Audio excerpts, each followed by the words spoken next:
ڕۆژی دووەمی زنجیرەخۆڕەکانە بێگەڕێنەوە. بەڕاستیە باسەکەی بڕوارێ لەسەر تایبەتمەندیەکانی ئەم بزوتنەوە کۆمەڵایەتی ئێستا لە کۆمەڵگەی کوردیا هەیە. واتە هەوڵێکە بۆ خوێندنەوەی هەندێک سیفاتی سەرچی کە ئەشێ ئەم بزوتنەوەی هەڵگیری بێت یا هەندێک خاڵ و هەندێک گۆڕانکاری کاشێت ئەم بزوتنەوەی دەتوانایە بێت بیکات یان ئەگەری هەڵگیرتبوون ئەو گۆڕانکاریی لە هەناوی خۆرا هەڵگیرت بێت. سەرتا حەزەکەم پێتان بڵێم کە ڕاستیە من زۆر ناساڵم و ئەگەر خەلەلێک هەبوو لە ئێستاوە لە پێشکەشکردنەکان لە ئێستا زۆر داوای لەبوردنتان دەکەم بەس محاولەکەم لە یاوە نەخۆشیەکە سێبەری خۆی بەسەر لێواری ئازاڵ کاتتان بکرێت بە شتێکی موناسب باسەکەتان بکەم. بەوە چوونی من هەموو بزوتنەوەیەکی کۆمەڵایەتی یا هەموو بزوتنەوەیەکی سیاسی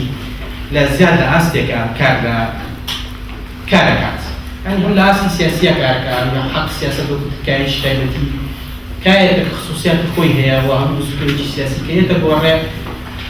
کاریگەریەکانی لەسەر حەقی سیاسەت خۆی بەجێهێڵێ، بەڵام لەپاڵ کاریگەریەکانیشیان لەو کاری سیاسەتە لەپاڵ دوژمە سیاسەکانی کۆمەڵێک کاریگەری تریشیە بێت کۆمەڵێک دەرەنجامی پێ بێت کە لەسەر خۆی کاری کۆمەڵایەتی کولتوری کۆمەڵگایە. یعنی بە ئاستی کارتێکردنی سیاسی و ناوەستی بۆ بوون ئەگەر مثلا تەماشا بکەین و بستوری پێیان بڕۆڵێ دوژمە زەقەکانی مثلا لە دژایریکردنی گەنبەڵی جێڕانەوەی هەندێک عەدالەتی کۆمەڵایەتی بۆ کۆمەڵگای کوردی و دەستکاریکردنەوەی ماڵی سیاسی و ڕێخستنەوەی سیستمی دیموکراسی و ڕەنگە ئەمە دوژمە زۆر زەقەکانی بێگە هەندێک جار بە خراپیشدا ڕۆژڕابێت ئەو دوژمانەیە بە شێوەیەکی زۆر ڕۆشن ڕوون نەبێ، بەڵام لە جەوهەرە هەموو وەزانین کە ئەمە ئامانجە سەرچیەکانێتی لە ئاستی سیاسیە. بەڵام گرنگی بزوتنەوەیە لە ڕاستیە بەتەنیا بەو ئاستی سیاسیەوە ناوەستێت، بەو دوژمە سیاسیەوە ناوەستێت. گرنگی بزوتنەوەکە لەوانی نییە کە دژایری گەڵتەڵیە کاتیان داوای تەنیا ڕێخستنەوەی ماڵی بەرسەرچی سیاسیەکە لە هەناری کۆمەڵگەی کوردیە، بەڵکو لە گرنگیەکەی بە بۆ چوونی من یا تایبەتمەندیەکانی بۆ چوونی منەوەیە کە لەسەر هەندێک جملەوە لەسەر هەندێک خاڵەوە لەسەر هەندێک شوێنی تایبەتی تر ئیشەکە کە پێشتر لە کۆمەڵگای ئێمە تا ئەندازەیەک چەقبەستوو و لە قاڵبدراو دەکەوتووە. واتە دەرگا لەسەر کۆمەڵێک گۆڕانکاری گرنگ دەکاتەوە لە ژێرەوە، ینی لە ئاستە نهێنیەکانە لە ژێرخانی پێکهاتی سیاسی کوردیە و پێکهاتی کولتوری و فکری کۆمەڵایەتی ئێمە. محاولەکەم من لەسەر ئەو ئاستانە ئیش بکەم لەو بەو شوێنانە بگرم کە لە بەزەقی دیارین ئەم بزوتنەوەی کاری لەسەر چی کردووە یا ئەشێکان لەسەر چی بکات و دەرەنجامەکانی لە چوارە بەزەقی دەرەکەوە.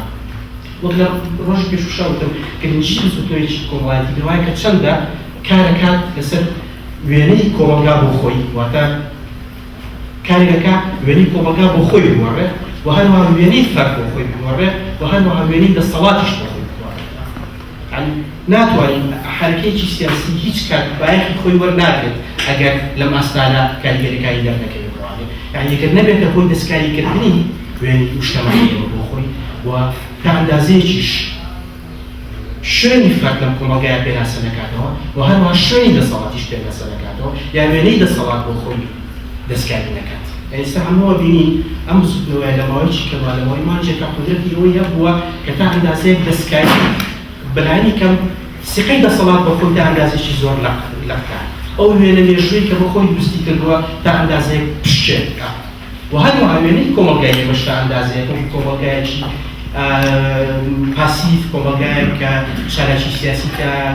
بچووکە یا سنووردارە لە سنووری کاری حیزبیەکە، ئەوانە تا ئەندازەیەک گۆڕانکاری بەسەرا هاتووە. فەردی ئێمە لە فەردێکی پاسیڤەوە کە قودرەتی نییە کاریگەر لە مێژوو بکە، ئەم ڕێبینی لەسەر جادە هەست بۆ هێزاکە کە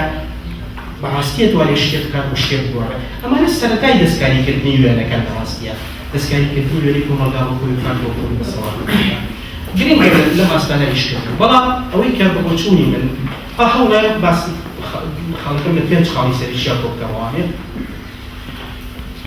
ئەوەی ئەم بزوتنەوەیە بە وردی کاری لەسەر ئەشێکاری لەسەر بکایە لە دەرەنجامەکانی دوژار لەم کایەناتم کردو. یەکەم بە درێژایی مێژووی خەباتی سیاسی کورد خەباتێکەوە لە پێناویمانەوەیە، یعنی گوتاری سەرچی لە کاری سیاسی کوردی ئەو گوتارە بۆ کار پێمان تۆ گوتاریمانەوە. گوتاریمانەوە یعنی خۆی بزوتنەوەی سیاسی کوردی بۆ پاراستنی ئەو کیانە بۆ کناوی کوردە ئەنی پاراستنی خۆت ئامانجی سەرێکی بووە هەر لێرەوەیە من زۆر جار باس لە دووداریمانەوەکەم تقریبا لە زۆربەی ئیشەکانمان تەکلیسێکەمە سۆری کە کێشەی سەرەکی بزوتنەوەی ناسیۆنالیستی کوردی لەناو چەند لەناو باڵێنە ستراکتۆری ئەم وتاریمانەوە وتاریمانەوە ئیشەکەی پاراستنی بوونی نەتەوایەتی کوردە بەڵام کێشەی سەرەکی ئەم وتاری لەوایە کە کێشەی پاراستن لە کێشەی گۆڕی وەگەشەکردن جیاکاتەوە واتە بە درێژایی 50 ساڵی ڕابردوو ئێمە لەبەردەم ئیشکردنیەکەی خۆمانە پارێزین لە دوژمن لە فەوتان لە نەمان دوژمی سەرەکیمان کوردستانیان نەمانە ئەی ڕەقیبە هەر ماوە قەومی کورد زمان ئەنیمانەوە خطابی سەرەکیە بەبێ ئەوەی پرۆژەیمانەوە گرێ بدرێتەوە بە پرۆژەی گۆڕینەوە یعنی جیاکردنەوەی پرۆژەیمانەوە لە پرۆژەی گۆڕین و لە پرۆژەی مۆدێرنیزەکردن لە پرۆژەی نوێگەری جەوهەری وتاری ناسیۆنالیستی کوردی بوو لە چەند ساڵی ڕابردووە وتاریمانەوە کێشەکەی لەوایە کە پاراستنی نەتەوە لە گۆڕینی نەتەوە جیاکاتەوە هەر لێرەوەیە جەوهەری ناسیۆنالیزمی کوردی لە بنەڕەت تا جەوهەرێکی کۆنزێرڤاتیڤانەیە خطابی ناسیۆنالیزمی کوردی لە جەوهەرە خطابێکە لە هیچ ساتێک لە ساتەکانی مێژووی وایە هاوشانی و یەکسان نەبووە و هاوتەریب نەبووە لەگەڵ پرۆژەیەکی تازەکردنەوە و مۆدێرنیزەکردنەوەی کۆمەڵگەی کوردیە بەس تەنیا پاراستنی کۆمەڵگەی کوردی بووە لێرەوە ئیشکردنە سەرچەکانیشی لەسەر ئاستی کولتورە زیاتر پاراستنی فۆلکلۆر بووە زیاتر پاراستنی ترادیسیۆن بووە زیاتر پاراستنی ئەو بنەما تەقلیدیانەی بوونی کورد بووە کە تەنیا ئاماژە بە بوونێکی ڕوو دەکەن بەبێ ئەوەی بوونێک کە لە بوونێک لە دەیمومایە بوونێک لە ئاستی گۆڕانەیان بوونێک لە ئاستی گەشەکردنی دەکەوە ئەوەی ئەمڕۆی ئەم بزوتنەوەی یەکەمین بزوتنەوەی سیاسی کوردیە یەکەمین کە ڕاستەوخۆ لەسەر پاراستنیەتەوە هیچ ناکەوت لەسەر گۆڕینەوەیش لەسەر گۆڕینی وێنەی کوردی شەکەت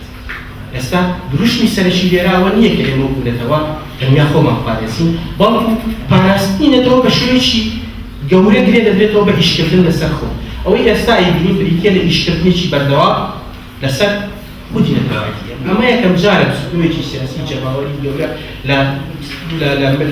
بێتە مەیدانی سیاسیەوە کە لە بنەڕەتە هیچ لەسەر خود کە نەکرێت لەسەر پاراستنی کورد و ئەمە گۆڕینێکی نەوعیە و گۆڕینێکی ڕیشەییە لە سروشتی ئیشکردنی خطابیمانەوە لە کوردستان لە خطابی خۆپاراستنەوە بەرەو خطابی گۆڕان لە خطابی پاراستنی هەموو شەڕە ترادیسیۆنەلەکانەوە بەرەو گرێدانەوەی بە پرۆژەیەکی مۆدێرنەوە ئەمە بە بۆچوونی هیچێکە لە هەرە خاڵە پۆزیتیڤەکان کە شێمە خاڵی لەم لەحزایە شاید فیلمی لەناو بزوتنەوەیە بۆیە بە بڕوای من ئەشێر يعني كم بس يكم شيمانية زيادة يعني بعدين أجريك كا بويا كم جار بزودني شيء سياسي لا لا يكون واقعي إما بسبب روح شيء مودرن يبت فكشاني همو بزودني سياسي كان يوجد كل كتا إسلا خالية لا بيوندي شيء حصل فوق كتا بروجي مودرن ولا بروجي يمكن يكون مالتي هذا لو باقي البروجي اللي هذا كيوكا نیازە و ئومێدی ئیشکردن لەسەر بنیاد و پێکاتی کۆمەلگای کوردی بووە یەکێکی تر لە سیفەتە گەورەکانی بزوتنەوەیە غیابی ئایدۆلۆجیایە هەڵبەت ئەگەر تەماشا بکەین حتا لە شۆڕشی تونسا لە شۆڕشی میسرا لە زۆربەی شۆڕانە لە لیبیا ئێستا بە گشتی ئەم بزوتنەوە سیاسیانی کە ئێستا هەیە ئایدۆلۆجیە تا ئەندازێکی زۆر نادیارە غایبە بوونی نییە بە پێچەوانی زۆربەی ئەو بزوتنەوە سیاسیانی کە لە سەدەی بیستدا کەوین لە سەدەی بیستدا بە دەرمەرگ ئێمە بەر حرەکەیەکی سیاسیەکەوین بەر ژواڵەوەیکی سیاسیەکەوین کە ئایدۆلۆجیا تایە غایب بێ یا ئایدۆلۆجیا بزوێنی بێ یا ئایدۆلۆجیا پێش وەخت تیوریزەی نەبێت ئایدۆلۆجیا چی؟ ئایدۆلۆجیا بریتە لەوەی کە تۆ پێش وەخت پێشوەی دەستپێ بە چالاکی سیاسی وێنەیەکی پێش وەختت هەیە بۆ پاشەڕۆژی کۆمەلگا واتە ئەبینی پێش وەخت تۆ چی دەوێت واتە فۆرمی ئەو کۆمەلگایی کە ئەتەوێت پێش وەخت لەبەر چاو بێت هەگەر مارکسیزم جۆرێکە لە شۆشە مارکسیستەکان هەموو شۆشی ئایدۆلۆژی نەبەوەی پێش وەخت ئەزانین کە مارکسیەک شۆڕژەکە چ جۆرە فۆرمێکی کۆمەڵایەتیە بۆ ئەوەی کۆمەلگا بەرەو چ شێوەیە دەبێت یان کە پیاوێکە سەر بە ئیسلامی سیاسی پێش وەخت دەزانین فۆرمی و کۆمەڵگایی کە ئەوێ بنیادی بنیە سۆرە فۆرمێکە یا ناسیۆنالیستێکی توندڕە و پێش وەک دەزانین لە چوارچێوەی خوێندنەوەمان بۆ خەتە ئایدۆلۆژیە گەورەکانیەوە ئایا چۆن وێنی کۆمەڵگاشێت و چۆن ڕەنگەژیەکاتەوە لێرە خیالی ئایدۆلۆژیا یەکێکە لە سیفەتە سەیر و گەورانی کە ئەم لەحزەیە لێنێشێت هەڵبەت هەرەسی ئایدۆلۆژیەکان ئێمازەین لەگەڵ هەرەسی سیستمی کۆمۆنیستیە دەست پێەکە ئەو لەحزەی کە سیستمی کۆمۆنیستی لە ئەوروپای خۆرهەڵاتە هەرەسی ئێرە ئەوە ئێستا سەدای ئەو هەرەسە گەورەیەکاتە کۆمەڵگاکانی ئێمە بە شێوەکان ئەی تووشی ئایدۆلۆژیەکان لە وڵاتانی ئێمە لە ڕاستێت تا ئەم لەحزەیە شەر سندوو ومثل ئایدۆلۆژی ناسیۆنالیستی عەرەبیە مارکسیەتی ئیسلامی سیاسی ئایدۆلۆژیە گەورەکان تا ئێستا زیندوون بە شێوەکان لە ئەوروپای خۆرهەڵاتە لە دوای هەرەسی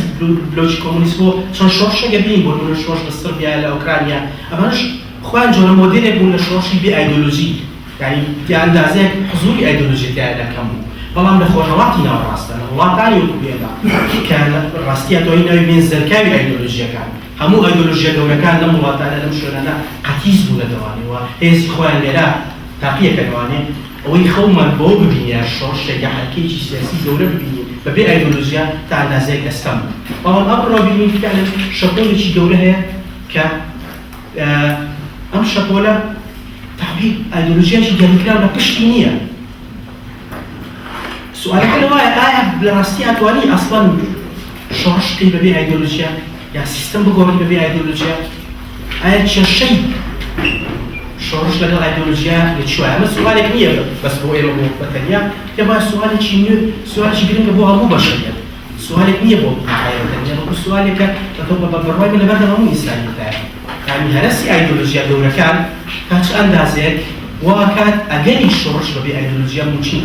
ئایا بەدیلێک هەیە بۆ ئایدۆلۆژیا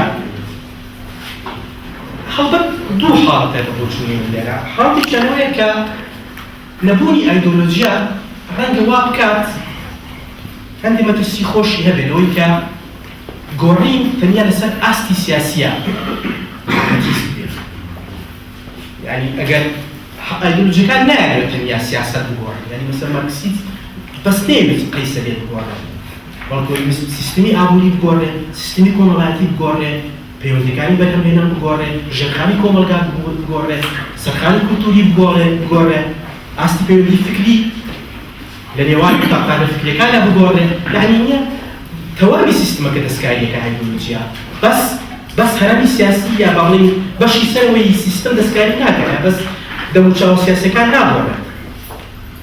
لێرە هەر ئایدۆلۆژیایە کە ئیشەکە کێت واجە بەستێکی نییە تەواوی سیستمەکە بگۆڕێ نەوەکو تەنیا ئاستە سیاسیەکە بەڵام ئێستا ئێمە بەبێ ئایدۆلۆژیەکان لەبەردەم مەترسیین کە تەنیا سیاسەکان بگۆڕین دەموچاوەکان بگۆڕین بەڵام خودی سیستمەکە لە ژێرەوە خۆی بێتەوە ئایا ئەکرێت سیستم بگۆڕین بەبێ ئایدۆلۆژیا و پرسیارە گەورەکەی بۆ چۆنی من ئەکرێت لە ڕێگەی فەزای کراوە لە ڕێگەی کارنێشی بەردەوامەوە لە ڕێگەی ئامادەبوونی بەردەوامی فکری ڕەخنەیەوە بەدیلێک بۆ ئایدۆلۆژیا بدۆزینەوە یعنی لە ژیاتی ئەوەی یەک فۆرم پێشنیار بکەین بۆ کۆمەڵگا و شۆڕش بەتەنیا بە تیورەیەکەوە بە پرۆژەیەکەوە بێتە کایەوە بەڵکو بێ بە فەزایەکی کراوە کە تیایە فەزایەکی دیالۆژی ڕەخنەیی بێتەوە هەموو بۆ چوونەکانە تا ئەندازێکی زۆر ئەکرێت غیاب و نەقسی ئایدۆلۆژیا کەم بکەیتەوە ئێستا ئێمە لەبەردەم زوودۆیەکی سیاسی لە کۆمەڵگای کوردیە کە ئایدۆلۆژیاییە ئایدۆلۆژیەکان تیایە بەڵام کەسیان نابێت مەسەلە مارکسیەکان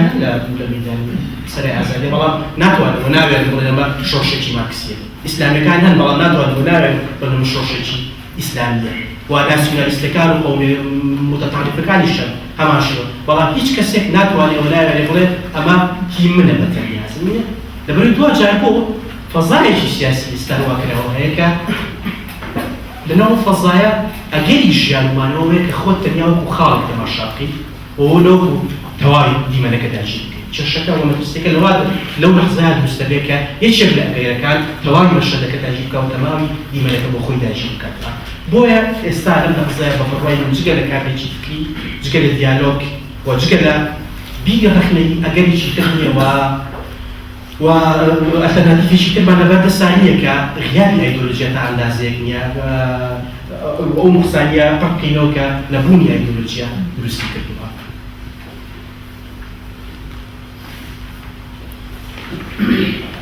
خاڵێکی سێهەم کە بە بۆچوونی من خاڵێکی گرنگە ئەوەی ئەم فۆرمە لە خەبات کۆتایی بە شێوەیەکی زۆر دێرین و بنجبەستووی خەباتی ئێمەیە کە خەباتی نهێنیە. هەموو شۆڕشەکانی پێشووی کورد هەموو حرەکە سیاسیەکانی تر کورد تا ئەندازەیەک فۆرمی سەرەکییان شێوازی خەباتی نهێنی. لە خەباتی نهێنیە فەرد و ئینسان تاکە کەس ئەو ئامادەجێڕوونە ئاشکایی نییە. دەموچاوەکان دیار نیت.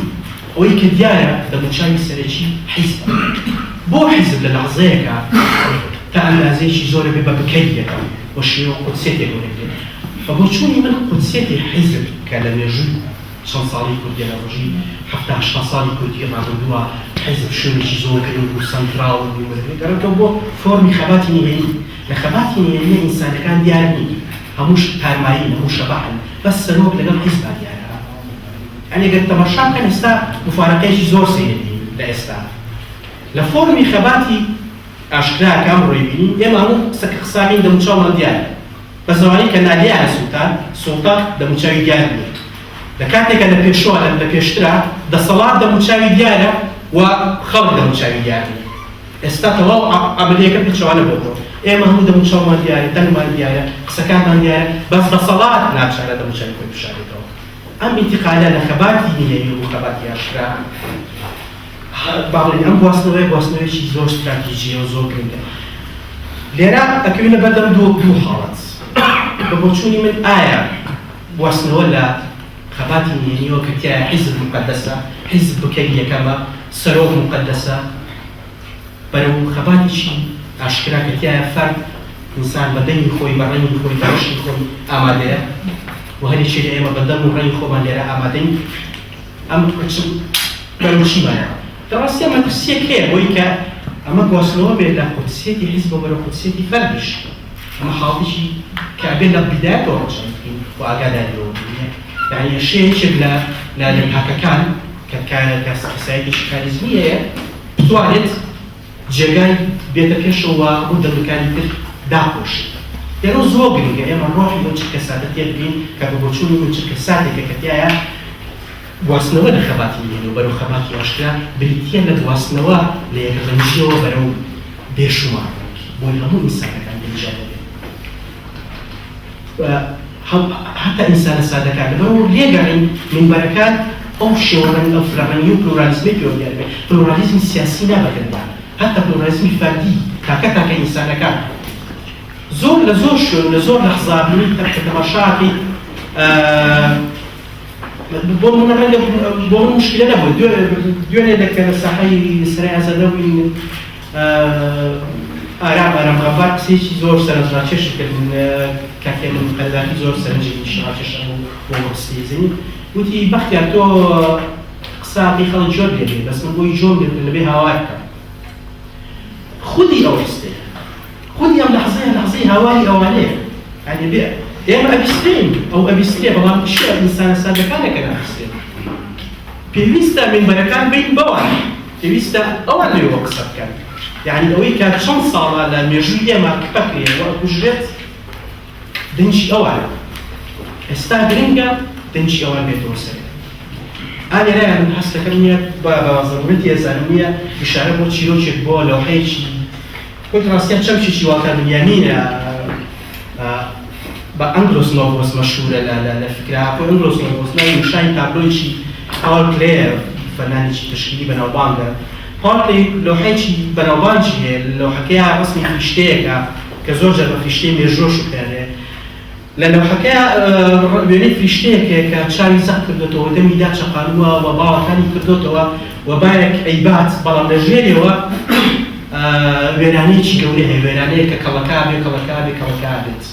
باڵتر بنیامین ئەڵێ ئەم فریشتەی مێژووە ئەبینێت لە ژێرپی خۆیە لە ڕابردووە چ وێرانەیەک هەیە،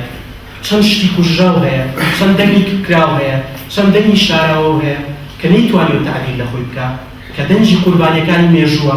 ئەو دەنگانەیە کە کوژراون و فەرامۆش کراون بەبێ ئەوەی دەنجیان بێتەوە فریشتەی مێژوو تەماشایان دەکات بەڵام ناتوانێت هیچیان بۆ بکات لەبەروی بایەک هەیە کە بای داهاتووە و بای مستەقبەلەی فڕێت چەمشی ئەنگلۆسۆفۆس حتمما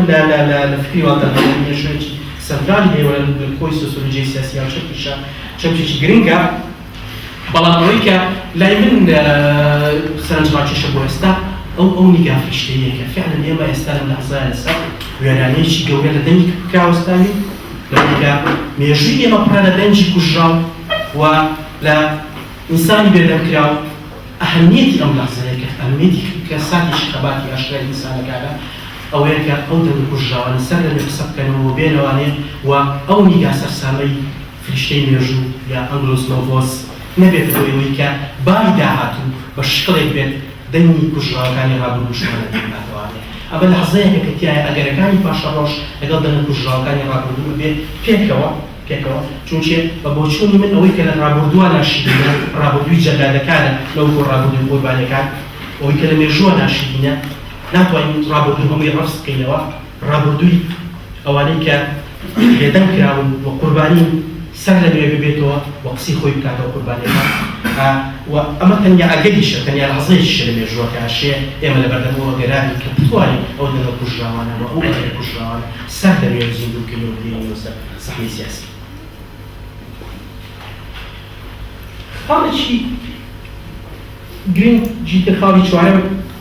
کە من لێرە ئەیبیرم لەم پرۆسەی کە ئێستا لە واقعی سیاسی کوردیا ئەوەیە کە جۆرێک دامێخستنەوەی دووبارەی پەیوەندی نێوان دیسپلین و ئەنارشیەت لە کۆمەلگایە بەڕای من لە نەک لە 20 ساڵی ڕابردوویەمە یعنی بە درێژایی چەرخی 20 سەدەی 20 واقعی سیاسی ئێمە واقعیشی زۆر پڕ دیسپلینە یعنی بە پێچەوانی زۆر لە بۆچوونەوە کەڵێن واقعی سیاسی ئێمە واقعیکی ناڕێکە و فەوزایە و بە پێچەوانەوە هەمیشە واقعی ئێمە واقعی بۆ ئاراستی بە ئاراستی دیسپلینیشی کردەوە ئەو کۆنتڕۆڵە گەورەی حیزب کە ئێستا هێنەیبینی لە کۆمەلگای ئێمە کۆنتڕۆڵێکی کە زۆر گەورەیە تێکشکاندنی تا ئەندازەیەک کە تەماشایەکی ئەستەم دیانە و ناممکن دیارە حیزب بە چۆتەنەوە هەموو جوودەکانی پێکاتی کۆمەڵایەتیەوە لە هەموو ماڵێکایە لە هەموو خێڵێکایە لە هەموو خانەیەکی کۆمەڵایەتیە لە هەموو دایرێکە ئەمە بەرەنجامی پرۆژەیەکی یا پرۆسێسێکی دیسپلینی دوور درێژە کە لێک سادە دەستی پێ نەکردووە بە درێژایی سەدەیەکە کۆمەلگای ئێمە بەناو پرۆسێکی دیسپلینکردنی سەرتاسەریە ئاڕوانگای حیزبەوە مۆدێلی حیزبی ستالینی کە بە بەڕوای من هەموو حیزبەکانی دێن حیزبی ستالینی بیمەکیدی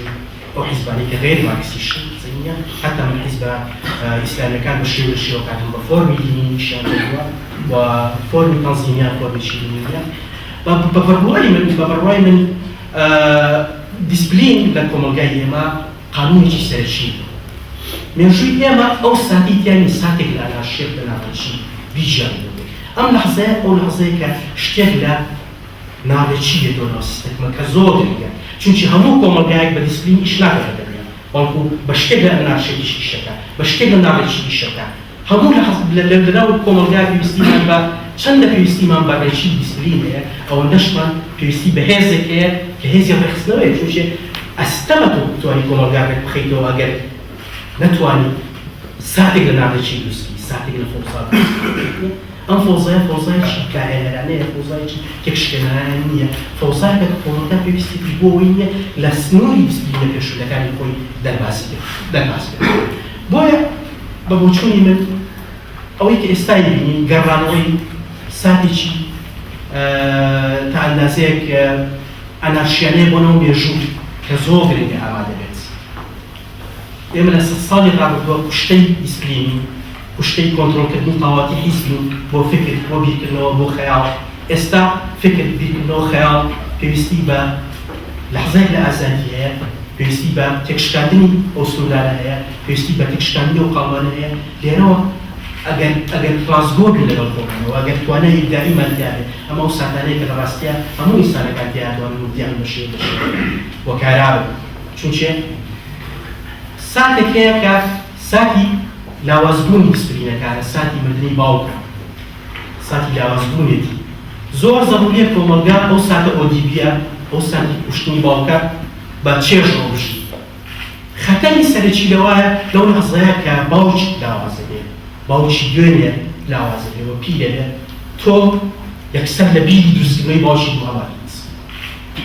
ئێستا ئێمە پێویستیمان بۆ لەحزەیە کە لەحزەی مردنی باوک بژین بۆ چێژ لێ ببینین و ئەو لەزەتە ئۆدی پێ تا بۆ ئەندازە تەمەتوعی پێوە بکەین نەوەکو بیرەوە بکەینەوە باوکی دوایە بچیە حتما کۆمەڵگا خۆی ڕێگەقاتەوە باوکی دووهەمێتەوە پێش لێزەوێت بەڵام ئەبێ باوکێک بێت بە سیفەتەکانی باوکی پێشەوە نەبێت بەڵام بۆ ئێمە لە ئێستا ئەم لەحزەیە گرنگە نییە چێشتە لە بوونی باوک ببینین لە لاوازبوونی لە پیربوونی و لە زەلیلبوونی ببینین و ئەمە ئەو ساتە ئەنارشیەیە کە بۆ چونی من ئێمە حەقمان چۆک ئینسان و چ کۆمەڵگا لەزەتی لێ ببینین چونکە ساتێکی هەم بیرداریشە بێت و هەم ساتێکی ڕۆحی فکریشە بێت کە دەرەنجامی پولی لەسەر داهاتوومانە بێت ئەمە ساتێکە بێ وەکوتم کۆمەڵگا تەجاوزیەکە چونکە ممکن نییە کۆمەڵگا بتوانێت تا کۆتایی لەناو ئەم ساتە ئەنارشیانە بژی بەڵام لەحزەیەکی گرنگە بۆ لەبەرەوەی هەمیشە لە یادەوەریمانامێنێتەوە و ئەو هێزەمان لە یادێکە ئەتوانین بانجی بکەینەوە قدرەتی بانکردنەوەی ئەم لەحزەیە گرنگە ئێمە لە مێژووی پێشینەمانە ئەو ساتە ئەنارشیەمان نییە ئەو ساتە ناڕێکیەمان نییە بەڵام کە ئەگەین لە ساتێکی مێژووی واست بکەین فعلا نەواستی مێژوویمان هەیە کە لە ساتێک لە فەوزای خەلاقێ ئەتوانین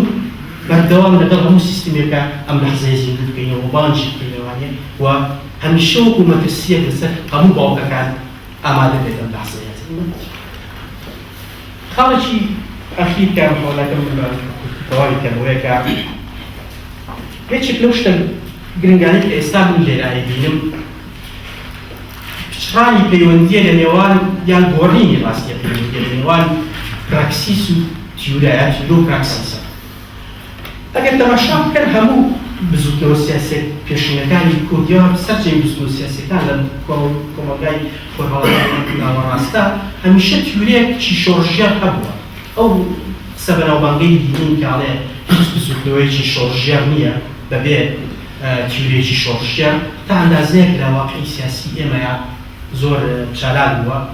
و لە واقعی سیاسی تەواوی خۆرهەڵاتی ناوەڕاستیشە چالاک بووە یعنی هیچ بزوتنەوەیەکی سیاسی نییە لە وڵاتیە وڵاتەکانی ئێمە بێت تیورەیەکی شۆڕژیان ئەگەر تەماشا بکەین لەم لەحزەیە جۆرێک لەسەر بەخۆیی کاری پراکسیسە بینین لە کاری تیورە يعني كم زاوية كأبينين تيوليجي سياسي زخمانية بتوش بشوفوا أيديولوجية زخمانية التيوليجي سياسي زخمانية كأمر سياسي إيش يصير كيا دليلية بوشيد اليوم ما دام يعني تيوليجي سياسي زخمانية بلا براكسيس سياسي ما أول كاستعي بينين بتر إرادية سياسية بيشكل إرادية ك باشخانة تيولية بشتونية بەڵام ئەبێ ئەومان لەبیر نەچێت ونبوونی پاشخانی تێری بە مانای ونبوونی فکر ناکەوێت ئەشەیە فکری شۆڕژیەری یا فکرێک کە هەڵگری پرۆژەی گۆڕین هەمیشە ئامادە بێت بشکێت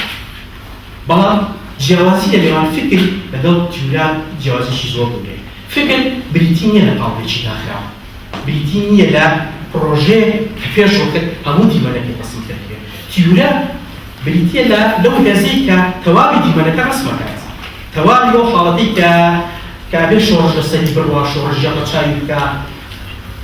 لە سلوکی شەخسی شۆڕژێڕاوتاوە و ئەو پرۆژە کۆمەڵایەتی کە پێیەکی تیورە هەمووی دەستنیشانەکات بەڵام فکر ئەوە ناکات فکر تەنیا بەرگری لە هەندێک بەها ئەکات و جۆرێک لە ئەتیک ئەهێنێتە ناو سیاسەتەوە و خەڵکی شۆڕژیە ڕەچانەکە بۆی کە دفاع یا بەرگری لە هەندێک بنەمای ئەخلاقی بکات لەناو شۆڕژە یان لەناو دەستوری سیاسیە نەوەک دفاع لە فۆرمێکی دیاریکردنی کۆمەڵگا بکەن ئەمە زۆر جیاوازە لەوەی کە تۆ دفاع لە یەک شێوەی تایبەتی کۆمەڵگا بکەیت و یان دفاع لە فەزایەکی پیاوە بکەیت کە تایە هەمیشە هەموو ئەگەرەکان قابل ئەم ساتە تایە ساتێکە کە تایە کاری تیورە وكاي براكسيس تا اندازه ليك ترازل تا دوري كاي براكسيس كاي تطبيق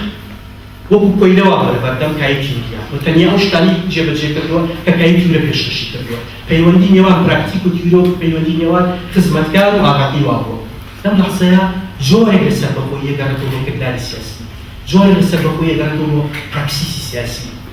پراکسیسی سیاسی دەواتەوێت تەنیا ملکەتی جوولێکی دەریکراوە بێت بەڵکو سەر بەخۆیەکی خۆی وەدەگرێت بۆیە بە بۆچوون من ئەم لەحزەیە هەموو شتێکە لەحزەیەکی مارکسیانە نێگەرێژوە لەحزەیەکی نیتشەویە زیاتر لەحزەی ئیشکردنی ئیرادەیە نەوەکو لەحزەی ئیشکردنی جوولە بێت ئیرادەیەکی گۆڕین هەیە بەڵام بەبێ جوولەیەکی ڕاستەقینی گۆڕان ئیرادەیەکی ئیشکردن هەیە ئەم ئیرادەی زۆر گرنگە لە هەموو کۆمەلگایەکە هەبێت یعنی کۆمەلگا ئەبێت قودرەتی هەبێت پەرچەکردانی خێرای هەبێت هەنووکەیی هەبێت بۆ چاوەڕوانێکی دوورە نەکات ئەمە بەوەکوتم بە معنای دەرکردنی فکر ناگەێت ئەگەر بگاتە ئاست دەرکردنی فکر خەتەرە ڕەنگە بە فاشێت بۆ تایی ئاستا بەڵام ئەگەر بە ئاست بۆ ئاستە بێت بگاتەوە ئاستی کە نەهێڵێت فکر ڕێگر بێت لە بەردەمبیرکردنەوە بۆ ساتێکی گرنگە بۆیە من واتەیە لە بۆ ساتە ئەگەڕێمە بۆیشە لە تێکستەکان کە من زۆر حەزمێتی و بەردەوام نمونی دێنەوە کە هاملێتی شکسپیرە ئەم لەحزەیەکی ئەنتی هاملێتیە هاملێت ئەو پاڵاوانەیە کە بیرکردنەوە نایڵیش بکات جملە مەشهورەکەی هاملێت بیرکردنەوە مادەیەکە هەموو ترسنەوە بی ساتێکەی لە مێژووە ئەبێ نەهێڵ بیرکردنەوە وا دێت ترسنەوە بیت ئەم ساتە شتێکێکە لەو ساتانەکە ئێمە جوولەیەکمان نیە بەڵام ئیرادەیەکی ئیشکردنمان هەیە ئەم ئیرادەی ئیشکردنە پێویستی بە تەنظیمکردنەوەی حەقی دادگری سیاسی ئێمەیە وا باقی دەرەنجامەکان هەڵەگیرین بۆ مناقەشەکان داویەوە